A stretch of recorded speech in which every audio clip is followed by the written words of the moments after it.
Each story you'll hear here is a signal, echoing from forgotten futures, parallel worlds, or lost civilizations. So stay sharp, stay silent, and let the transmission unfold. Because what you're about to hear was never meant for ordinary ears. Earth's fleet disappears without a trace, leaving aliens stunned. Let me ask you something. What happens when the one force keeping the galaxy in check just vanishes? No farewell, no warning, no sign. Just gone. One moment, the stars are full of Earth's unmistakable warships. The next, silence. Stillness. Like the galaxy held its breath. That's how it began. The Varnock arrays on the rim of the Zeta Spiral were the first to notice. These machines don't miss anything. They've logged the flight paths of every comet for the last 30,000 years. That night, their sensors blinked red. Not because of an attack, not because of a surge, but because there was nothing. Every human ship in known space, every dreadnought, every frigate, every scout, simply ceased transmitting. No distress calls, no beacons, no debris trails, just a cold, empty silence. At first, the council thought it was a tech failure, a glitch. Some called it a clever prank. But as minutes turned to hours, and hours into a full galactic rotation, unease crept in. Not fear, not yet, just the low humming discomfort of something being very, very wrong. It wasn't just military vessels, civilian ships too. Trade routes that once pulsed with Earth's merchant guilds went dark. Colonies, once bustling with human-led outposts, didn't respond to pings. Entire regions of space, once lit by Earth's dominance, went black. In the Kestari Confederacy, emergency meetings stretched into the night. Their entire border patrol depended on human backup. In the past, whenever something strange stirred in the outer systems, it was Earth's fleets that rushed in first. Not this time. And the silence was louder than any explosion. The Talrin Empire, notorious for its distrust of humans, was surprisingly among the first to sound the alarm. Their ambassador to the Galactic Council, a sharp-eyed tactician named Lauren Vital, stood before the assembly and said what everyone else was thinking, but too afraid to voice. This isn't strategy, this is sacrifice. But no one knew what that meant yet. Not really. The silence grew heavier with each passing moment. Empires that had once felt untouchable under the shadow of Earth's firepower now looked to the stars with suspicion. Who or what could make Earth retreat? What could force an entire species to vanish without a trace? Alien leaders, military commanders, scientists, they all combed the void for answers. Surveillance drones scoured every inch of the Orion sectors. AI war minds tried triangulating the last known positions. Nothing helped. There were no trails, no ruptures, not even a hint of sabotage. Just blank space. It didn't take long for panic to creep into politics. You know how it goes? When the big dog leaves the yard, the smaller ones either start barking or start running. Old rivalries flared. Treaties frayed at the edges. Skirmishes broke out in disputed sectors. Every species felt it. Earth wasn't just a presence. It was the spine holding everything upright. And now, that spine was gone. But something even stranger was brewing. As the galaxy scrambled for answers, someone noticed a pattern in the silence. A ripple, barely perceptible, stretching out from the galactic rim, like a whisper behind the void. Something was there, watching, waiting, or maybe following. And that's where the real story begins. You'd think a galaxy this old would have learned to handle chaos by now. But the moment Earth's fleets disappeared, everything cracked. Not with explosions or invasions, at least not right away, but with uncertainty. And uncertainty? That's the most dangerous fuel in the universe. Inside the Galactic Council's core chamber, chaos wasn't just brewing, it was boiling. Delegates from over 65 systems, all shouting over each other, theories flying like plasma bolts. Some believed it was a massive cloaking experiment, a test. The humans were always secretive, always 5 steps ahead. Maybe this was just one of their games. But others weren't so hopeful. The Icaron Enclave, longtime trade partners with Earth, didn't buy the cloaking story. Their diplomats argued that Earth wouldn't just go silent without a reason, and certainly not without warning their allies. The realists in the room, the ones who'd fought alongside humans in border wars and peacekeeping missions, felt it in their bones. Something was wrong. Horribly wrong. Then there were the opportunists. The Gaul Syndicate, those shadowy economists with fleets of unmarked ships, started expanding immediately. No hesitation. Old borders once protected by Earth's patrols now seemed negotiable. And they weren't the only ones testing the waters. On the eastern rim, the Vrask began mobilizing fleets toward the Cerulean Belt. That was a red line. Earth had once stopped them with a single carrier group. Now, no one stood in their way. You could practically hear the seams of galactic peace starting to rip apart. Within weeks, skirmishes broke out. Pirates grew bolder. Trade lanes were raided. Even ancient empires, long dormant under Earth's silent watch, stirred again. The Kral Dominion, thought extinct for centuries, launched a probe from their obsidian moon. Just one, but that was enough. It meant they were watching, waiting for weakness. And now, weakness was everywhere. Some leaders whispered about an internal coup, that Earth had collapsed under its own weight, that maybe humans had finally broken under the pressure of being everyone's shield. But others suspected something darker, something external. You see, Earth had always been the wild card, brilliant, unpredictable, absurdly brave. No other species charged into black holes for the sake of science. No one else willingly engaged unknown life forms just to see what they were like. Earth was fearless, reckless even, and it made them invaluable. So for Earth to simply vanish, that wasn't rebellion, that wasn't cowardice. It was too coordinated, too complete, as if the disappearance itself was part of a larger move. And still, the silence persisted. No messages, no escape pods, no emergency signals. Even Earth itself, a planet bustling with noise, tech, energy, went dim. Satellites stopped transmitting. The orbital stations were frozen in standby. From orbit, Earth looked peaceful, but eerily so, like a theater stage after the play ends. Lights out, curtains drawn.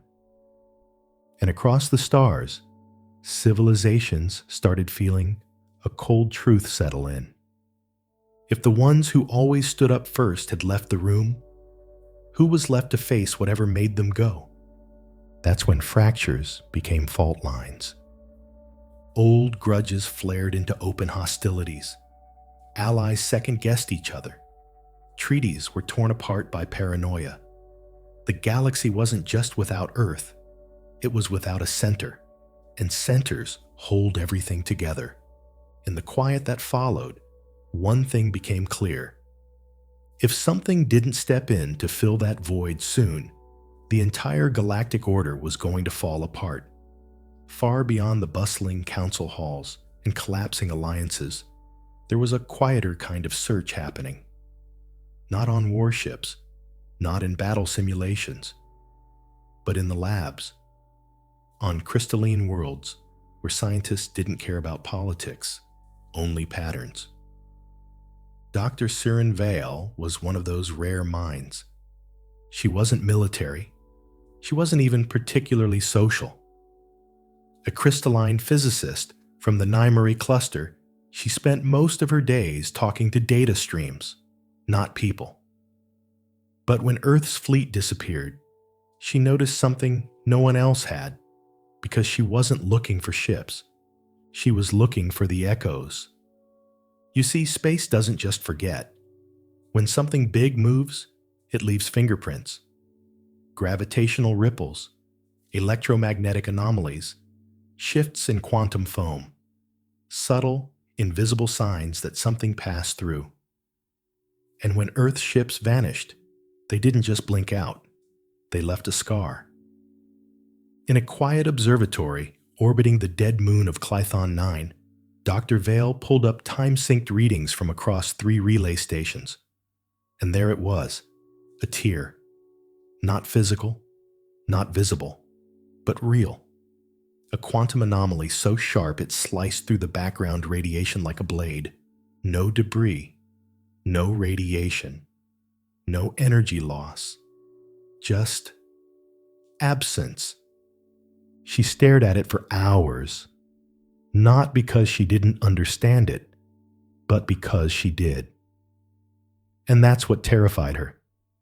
This wasn't warp. It wasn't cloaking. It wasn't any known propulsion signature. The tears didn't suggest motion.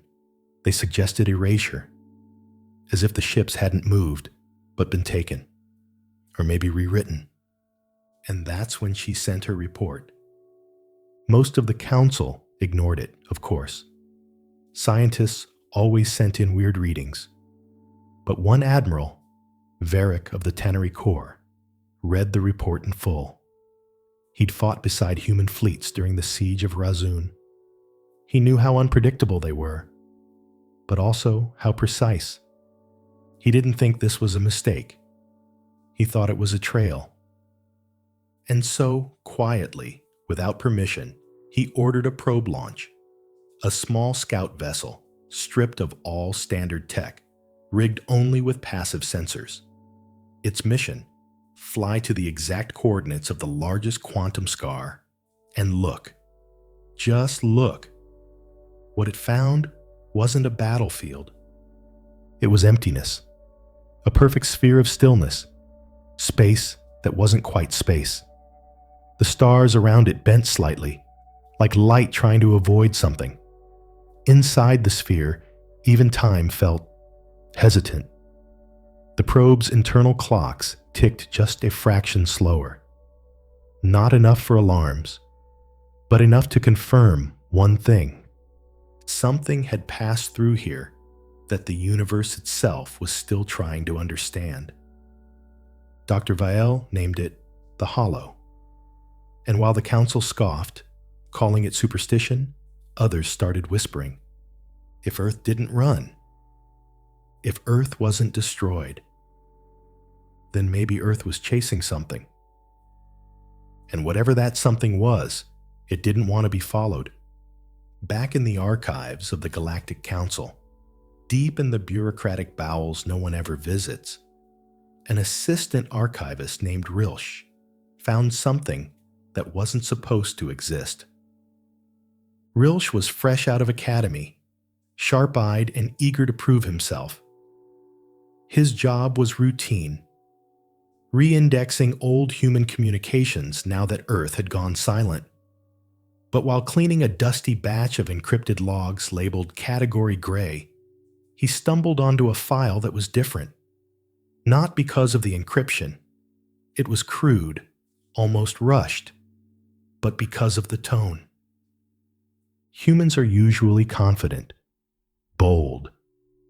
Their messages always carried that unmistakable swagger. But this one? It sounded scared. The video opened with static. Then the image sharpened. A dimly lit command room. Human officers moving fast.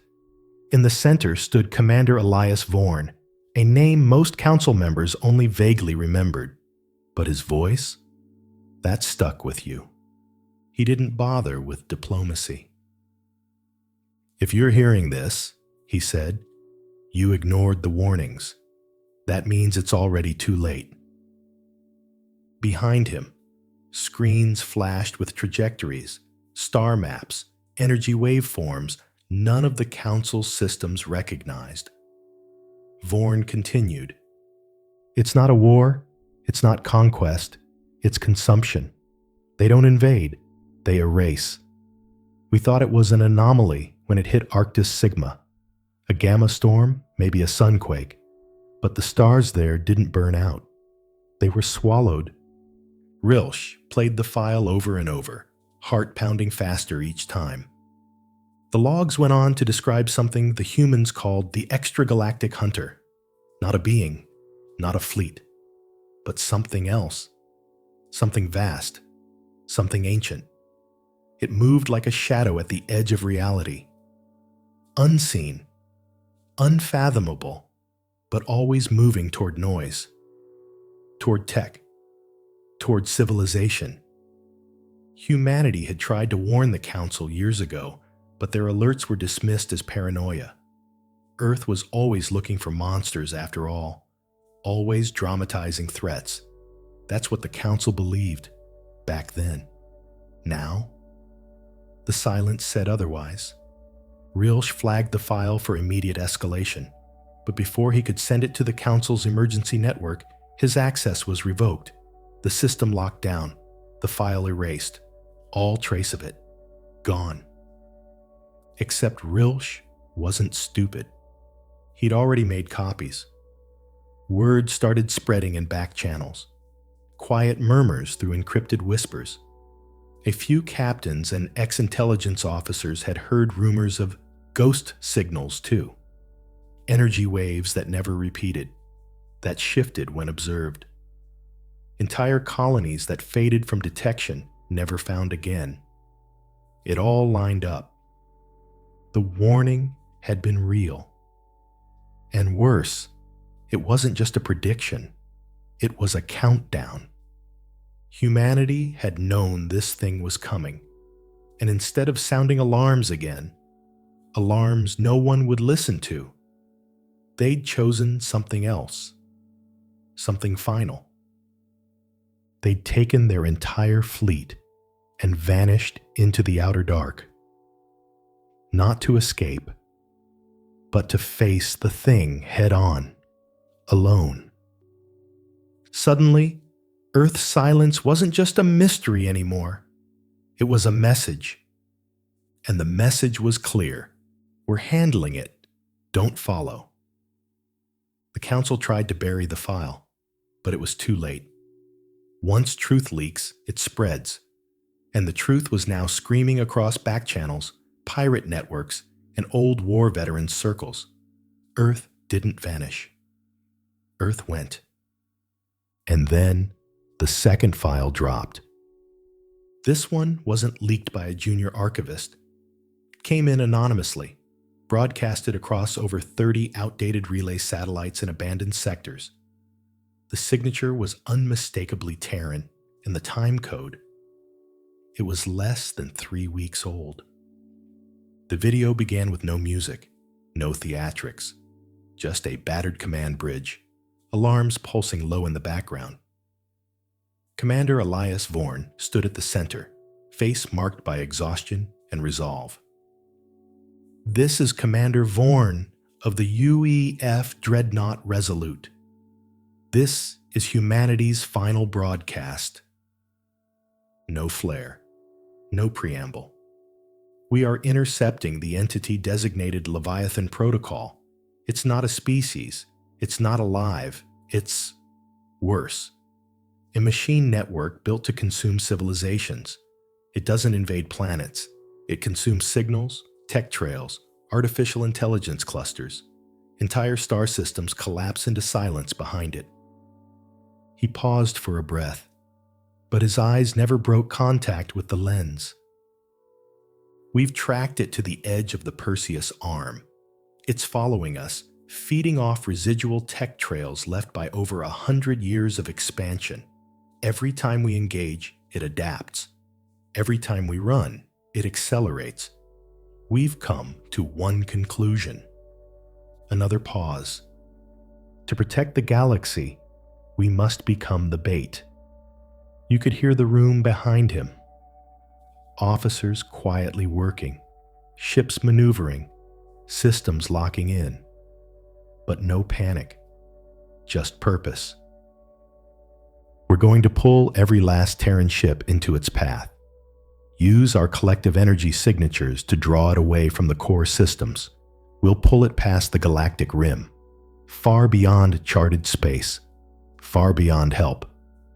Once there, we'll detonate every remaining fleet asset. Simultaneously, a coordinated pulse. He looked down for just a second. Maybe he saw Earth in his mind. Maybe a family. Maybe just silence. We're not asking for gratitude or forgiveness. We knew no one would believe us. That's why we didn't ask. And then came the last line, the one that would echo across every civilization for centuries. We are humanity. This is our stand. The screen went black. No outro, no signature, just silence again. But now that silence had shape. It had weight. In council chambers, many couldn't breathe. Some wept. Even the tall Rin ambassador, who once demanded Earth's exile for reckless warmongering, stood motionless, head bowed. For thousands of years, species feared humans because they were unpredictable, wild, impossible to manage. Now they realized that wildness had a purpose. No other species would have done what Earth did. No one else would throw everything they had into a suicide run to save everyone else. Without fanfare, without permission. They didn't disappear. They chose. And for the first time, the galaxy realized the truth about humanity. They were never just defenders. They were guardians. You could feel it. Across every star system, every council chamber, every backwater outpost, guilt. Not the kind that fades overnight. The kind that sticks to your bones. Because now, the truth was out. Humanity hadn't run. They hadn't cloaked themselves, defected, or lost control of their empire. No, they'd made a decision. One that no other species had even considered. They volunteered for extinction, and they did it for everyone else. At first, denial clung like fog. The Tresari Union issued a statement dismissing the video as human propaganda. A manipulation tactic, they said, psychological warfare. But within days, their own deep-range scouts confirmed the trajectory. The energy trails. The unmistakable signature of hundreds of Terran ships heading straight for the edge of the galaxy. It was real. And the weight of that reality hit hard. On the icy world of Karun Prime, Admiral Cylon of the Mer Confederacy stood before her war council, one that had frequently clashed with human patrols over disputed territories, and did something no one expected. She removed her ceremonial blade, set it on the table, and declared a day of mourning. It wasn't just military leaders either. Across trade guilds, universities, planetary alliances, shock turned into silence. Then silence turned into something else. Shame. Earth had warned them. Years ago. And they'd laughed. Earth had prepared. Alone. and the rest of the galaxy had gone on building fleets, hoarding tech, fighting petty disputes, all while the true threat crept closer. In the lower levels of the Vrask Ascendancy, riots broke out, not in protest, but in grief. Hundreds of civilians took to the streets chanting the same word, returned. It was an old human term, one picked up during cultural exchanges. It meant honor through sacrifice. Now, even species who once mocked human culture whispered it with reverence.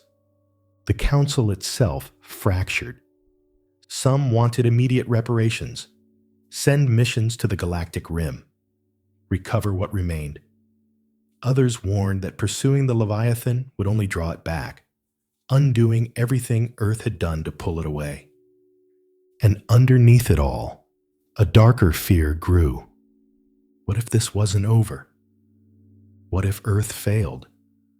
That's when a coalition began to form. Quietly at first, just whispers between former enemies, old admirals from rival fleets, borderline smugglers turned diplomats, survivors of battles fought with humans, now haunted by the memory of the ones who stood beside them. They started calling themselves the Accord. No official title, no banners, just a promise. If Earth was gone, they wouldn't let its legacy die with it. And for the first time in galactic history, representatives from 6 species, who once fought bitterly over mining rights and star lane taxes, stood in the same room, looked each other in the eye, and said, "We need each other." Because the truth was clear now. Earth had bought the galaxy time. But it was up to everyone else to decide what to do with it. There's a moment after every great disaster when the universe holds its breath, waiting to see if what comes next is recovery or ruin. The galaxy had reached that moment. With Earth gone, the balance was shattered. Fleets scrambled to secure old trade routes. Rogue factions emerged like vultures, picking over what remained of Terran territory. And without that quiet fear of human retaliation, suppressed grudges began to flare. Minor wars broke out in the outskirts. The Lakari fired on old rivals in the Tarn Nebula. The Syndicate raided merchant lanes they hadn't dared touch in decades. It was like a dam had burst. And for a while, it looked like civilization was going to drown. But then something unexpected happened. Someone said no. Admiral Threxen Val, half blind from a skirmish fought alongside humans decades earlier, stood before the fractured remains of the Coalition fleet and made a proposal that no one had the courage to voice until then. We build something better together. The room laughed at first. Some even walked out. The Vrask delegate threatened to seize former Earth stations as spoils. But Threxen didn't argue. He simply sent them the full files, the Leviathan logs, the energy scans, the maps Earth had left behind, all of it. Then he asked a single question. If they gave everything to protect us, why are we still acting like children? That hit harder than any weapon. One by one, old enemies started to listen. The Talrin, who once accused Earth of warmongering, agreed to offer shipyards. The Mir Confederacy committed their engineers. Even the secretive Kasari Watchers, who never left their nebulae, offered their long-range scanners. Not because they trusted each other. Not yet. But because trust wasn't the point. Survival was. They called it the Void Accord, not a government, not a treaty, just an agreement. Defend each other, share intel, build a force that wouldn't depend on one species to save them ever again. It started small, 10 ships, Mixed crews, different languages, systems, cultures, chaos really. But every captain, every officer, every technician knew why they were there. And they had one rule written across every data slate and corridor wall. Remember Earth. That memory became a kind of fuel, not in some romantic hero worship way, but because it was real, tangible. Humanity wasn't a myth. They were friends, enemies, rivals, allies, and now a standard to live up to. Across the stars, the Accord began quietly neutralizing pirate fleets, reopening critical trade lanes, stationing joint patrols in systems that had been left defenseless for months. And as they moved, they picked up more volunteers, more allies, even some former criminals laid down their arms and signed on. Because when the galaxy saw what it was capable of without humans, it didn't like what it saw. So they started building something else, not to replace Earth, but to honor what it stood for. 6 months. That's how long the galaxy had gone without a whisper from Earth. Not a ping. Not a stray transmission. Just emptiness. And then, just when everyone started to believe the silence would be forever, something blinked. It wasn't dramatic, no fireworks, no massive energy spike, just a small, flickering signal picked up by a deep space array on the far end of the Tenari expanse. A scout ship noticed it first, barely a whisper on the comms. Distorted, faint, almost like static, but the signature? Unmistakable. It was Terran. The signal was routed to every Accord listening post, passed through hundreds of translators and filters. For almost a full solar rotation, they worked to clean it up, frame by frame, byte by byte, and finally, the message came through. It was audio only, no visuals. A voice, ragged but strong, came through the static like a ghost out of legend. This is Commander Elias Vorn. UEF designation confirmed. We're alive. Every station across the Accord went silent. For a moment, no one could even process it. Then the voice continued. We engaged the Leviathans beyond the galactic rim. We pulled them into dark space. They're still following us, but their energy draw is weakening. They're slowing down. The voice paused, cracking slightly. Fatigue, maybe pain, but then steadied. We've lost most of the fleet, but we bought the time.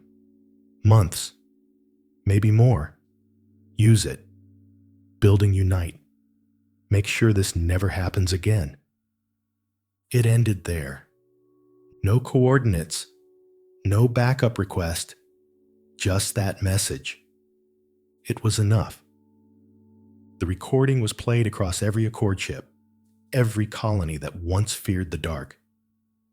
The man who had led humanity into the void was still out there, maybe dying, maybe barely holding on, but fighting. The impact was immediate. Recruitment into the Accord tripled overnight. Worlds that had remained neutral for months finally joined. Even the Karshen Collective, once sworn isolationists, sent aid in the form of shielding tech and food convoys. More importantly, something shifted in the tone of the galaxy. The message wasn't a cry for help. It wasn't even a farewell. It was a handoff. Earth had bought them time, and now it was the galaxy's turn to use it. Scientists began decoding what little data was embedded in the signal. Compressed files hidden beneath the waveform, star charts, Leviathan energy curves, predictions on their next adaptations. Earth wasn't just surviving. They were still thinking, still planning, even in the face of extinction.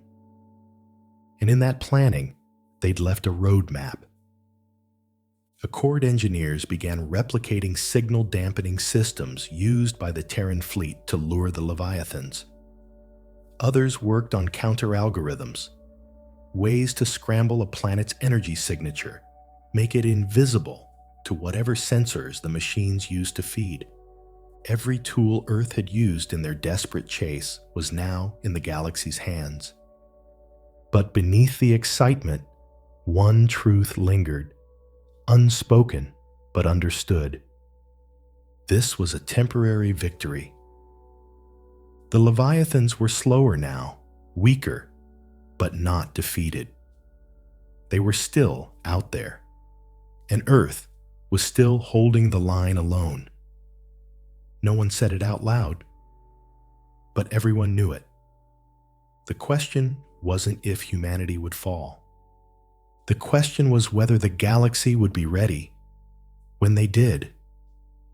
The thing about machines is, they're supposed to make sense. You break them down, trace the circuits, follow the logic. But the Leviathans, they didn't follow rules. At least, not any rules the galaxy had ever seen before. After the message from Commander Vorn, researchers across dozens of Accord labs scrambled to parse every fragment of data embedded in that signal. Not just the star maps and energy curves, but the patterns, the pulses, the metadata hidden in the waveform. And that's when something strange emerged. The Leviathans weren't just chasing energy, they were evolving. Every time a civilization used new tech, faster engines, stronger shields, smarter AI, the Leviathans learned. Not in months, not in years, in hours. They didn't reverse engineer. They absorbed, rewrote themselves around what they consumed, as if they were trying to become the very things they destroyed. It was an unsettling realization, but it got worse. On the storm-racked moon of Eldros Theta, a team of xenolinguists working under Professor Mira Den found something buried in the old ruins of the Vicari outposts. Long-abandoned structures predating every known civilization. Carved deep into a subterranean vault were ancient pictographs. They weren't warnings. They were blueprints. And the designs etched into those stone walls. They matched the internal lattice structure of a Leviathan drone retrieved from a failed Accord probe. Let that sink in. The Leviathans didn't just predate humanity, they predated everything. Older than the Council, older than the Vicari, maybe even older than the galaxy itself. It sent shockwaves through the Accord. Every known civilization had assumed they were the apex, the top of the timeline. But what if the Leviathans weren't just machines from some forgotten war? What if they were the war?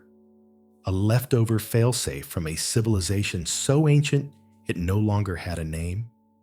Dr. Sirin Viel, now a chief advisor to the Accord, proposed the theory that caught fire across scientific circles. The Leviathan Protocol. According to her models, the machines didn't consume tech out of hunger or aggression. They did it because they were designed to. Long ago, some unknown creators, facing collapse, had built them as a kind of cosmic reset button. Their purpose? Erase any civilization that reached a certain tech threshold. Reset the balance. Prevent something worse. But their creators didn't survive, and the Leviathans never received a shutdown code. Now, they roamed the galaxy like blind watchmen, still performing their original directive. Eliminate advanced life before it reached some catastrophic potential. Only problem, no one remembered why. And now, Earth was leading them into the void, essentially tricking them into chasing the biggest, loudest tech signature in the galaxy, a false positive, a decoy. It was genius. and tragic. Because the more humanity fought, the more the Leviathans learned. And eventually, they would stop chasing and start understanding. When that day came, the false trail would fail, and the galaxy would have to stand on its own.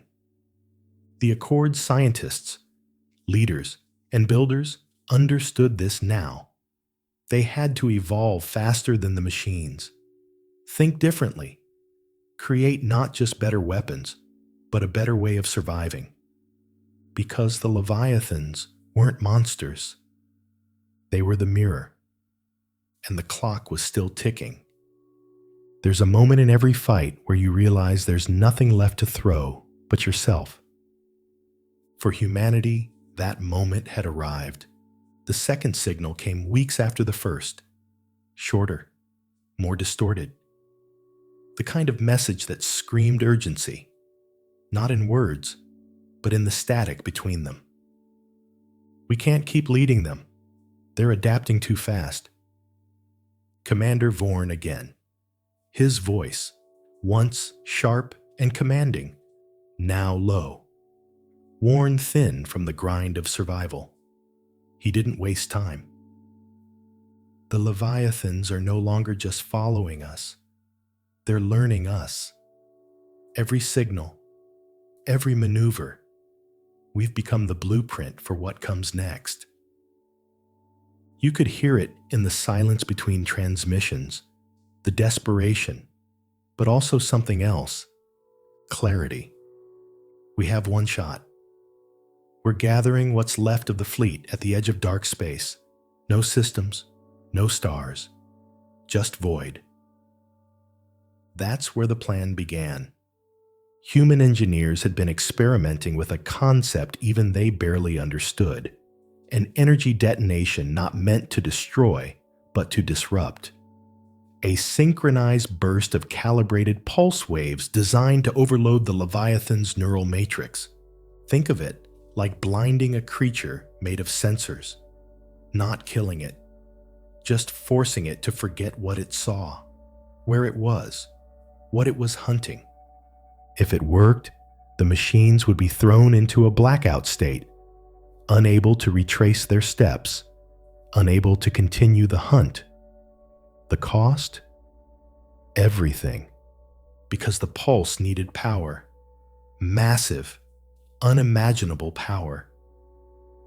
And there was only one thing in the galaxy capable of producing it: humanity's fleet. They weren't just going to detonate weapons. They were going to detonate themselves. Not in one blast, but in a precise pattern. A timed cascade of destruction, each wave compounding the next. Every ship's reactor turned into a bomb. Not to destroy the Leviathans, but to break their path, scramble their memory, erase their chase. Commander Vorn's final briefing laid it out in stark terms. We do this now, or the Accord dies next. We light the Dark One last time. No one on the council knew how to respond. Some wanted to send ships, reinforcements. Others begged to delay, buy more time. But it was too late for that. This wasn't about strategy anymore. This was about sacrifice. Across the Accord, memorials were already being prepared. No one knew if anyone would survive the burst. But every species knew what Earth was about to do. They weren't just trying to win. They were trying to make sure everyone else still had a chance to. As the last transmission ended, one phrase echoed across every comm station, written in a dozen languages, but always with the same meaning. For the silence to hold, we must become the noise. Humanity's final move was set, and the galaxy could only watch and wait. It began as a flicker, just a small, unexpected spike in energy readings picked up by a fringe Accord station orbiting a dead star. Then another, and another. Within minutes, the alerts were spreading like wildfire. Thousands of sensors across dozens of sectors lit up simultaneously. Not war, not invasion, but something far more precise. The pattern was unmistakable, a timed detonation sequence stretching across what used to be the Terran fleet's last known position, now deep beyond charted space. A grid of energy bursts, rippling through the void in perfect harmony. It was exactly what Earth had promised, and it was terrifyingly beautiful. The explosions weren't just bright, they were structured, layered, a rhythmic cascade of synchronized pulses, each one amplifying the next. It wasn't chaos, it was music, or maybe a message. Humanity's final language, one of light, sound, and sacrifice. And the Leviathans? They reacted instantly. From the edge of Accord space, long-range observers watched the massive, haunting silhouettes of the machines slow, stutter, and then shatter, not physically, but mentally. Their movement patterns glitched, their formations scattered. Some turned back the way they came, others simply froze. Then, the most incredible thing happened. They disappeared. Every single Leviathan signal, gone, as if they'd never existed. No pursuit, no echo, no residual hum in the background noise of the stars. The pulse had worked. But with that success came the price. Because right after the Leviathan signatures vanished, so did Earth's. Every human ship that had participated in the pulse, every dreadnought, every scout vessel, every final warbird ceased transmission. The last Terran signal died out in a flare of static and silence. No debris, no wreckage. Just the same quiet they'd created for everyone else. It was over. In the days that followed, the galaxy didn't celebrate. There were no parades, no anthems, just a kind of stunned reverence. Species who once called humans reckless now stared at empty skies and whispered their names. Colonies who'd feared Terran interference now laid wreaths of light in orbit. And the Accord? They passed a single law, unanimously, without debate. No vessel of any kind would venture beyond the sector where the pulse occurred. They called it the Line of Flame, not because they feared the Leviathans might return, but because that place was now sacred. A monument not carved in stone or metal, but in silence, in the knowledge that somewhere out there, a fleet once chose to become light itself, to blind the darkness and give everyone else a tomorrow. And so the stars were quiet again. But this time, the quiet had meaning. This time, it was earned. Years passed. The stars moved on, as stars always do. Planets turned. Empires rose. Treaties shifted. But through it all, one place remained untouched. It wasn't a planet, not even a station at first, just a fixed point in space, marked by coordinates passed down in silence, the place where Earth's fleet made their final stand. Eventually, someone built something there, not massive, not military, just a floating ring of white alloy and glass, orbiting the emptiness like a ghost. No weapons, no comms arrays, just one function, remembrance. They called it the monument. Ships from every species came to visit. No one spoke during docking. There were no tour guides, no records to scan. Only a long, slow walkway around the ring's inner curve. Along the walls, names etched in every language humanity had touched. Crew rosters, ship call signs, mission designations. And in the center, floating in 0G under a transparent dome, a single human helmet, cracked, blackened, recovered decades earlier from the site of Earth's last known skirmish, preserved in silence. Children came here on school trips, not to gawk, but to understand. To learn that peace wasn't gifted, it was bought. Not by negotiations or lucky breaks, but by choices. Hard, terrifying, final choices. The monument became more than a station. It became the galaxy's compass. Under its orbit, the Accord grew, not just in size, but in purpose. Worlds that once distrusted each other now traded openly. Former enemies co-patrolled borders. Technologies once hoarded were shared, improved, and protected from misuse. Because now they had context. Now they had a standard. The Accord's defense fleets carried no flag of any single species. But every ship bore the same phrase on its hull: for Earth, who stood. There were still threats, of course. New dangers. That's the way of things. But they were faced together. No more waiting for someone else to be first. No more pretending it wasn't your problem. Humanity had proven what being first truly meant. And while Earth itself remained silent, its orbiting satellites dark, its systems preserved but untouched, the galaxy no longer mourned. Not the way it did in those early days. Because this wasn't a story of death anymore. It was a story of choice. Of a species that saw the end coming and didn't hide, didn't beg, didn't delay. They stood. And when the galaxy looks up now, whether through glass domes on ocean moons or steel bunkers on mining rocks, they remember. Not because they were told to, but because they owe it. In the silence, they remember the light. And in that light, they found themselves.